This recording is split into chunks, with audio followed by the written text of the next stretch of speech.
The Asset Management Corporation of Nigeria has blamed the incessant failure of local airlines on operators' lack of corporate governance and financial risk management.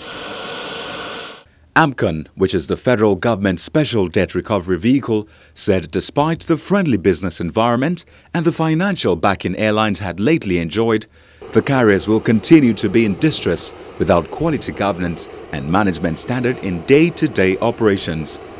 The Chief Executive Officer of AMCON, Ahmed Kuru, said this at a recent event in Lagos. Kuru added that the aviation and transport sector requires solid capital to make it deliver for the good of the Nigerian people, coupled with a measure of policy consistency and governmental support to thrive. AMCON had in 2010 invested 15 billion naira in Aero and later injected 5 billion naira, bringing its total financial exposure to 20 billion naira.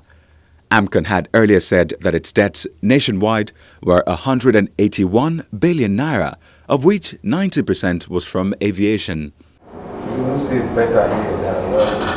These are private buildings within the perimeter of Asaba Airport in Delta State. They have become a source of danger to civil aviation, and if the words of the state governor is anything to go by, the buildings will go down soon. First, we need to determine the perimeter survey of the airport to be sure where our land ends, that's the airport land ends.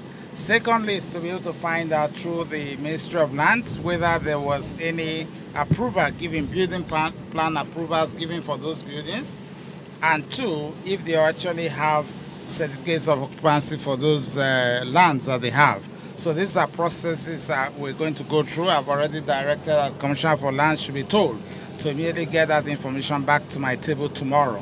I'm sure we're going to do that. Because if we find that they're actually going to encroach on the airport and that the lands have, the buildings have building approval, there's a process we'll take. That means we may have to pay compensation.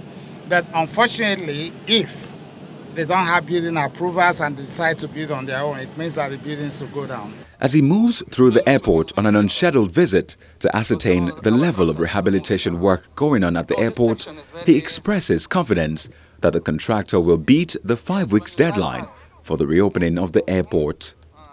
There's a lot of work being done. You can see the milling that is going on. This is a very difficult place. He has told me that by the end of this week they would have finished with the milling, and that means after that milling is for them to lay the crack relief layer and the ACLC. So I believe they are working hard to meet the dates. I hope that they will be able to do that. Essentially, we have a 5-month contract with them, but we have insisted it has to be delivered in 4 months. By the 15th, they would have done just 3.5 months. So I think that they are still right on course.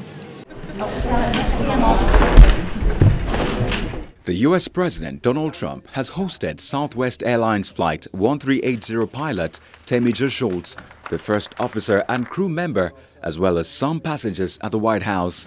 Captain Schultz, I especially want to commend you for President Trump praised the Southwest staff and commended Schultz, who is a naval retiree, for her heroism, as it pointed out she was one of the first ever female pilots in the Navy. Meanwhile, the U.S.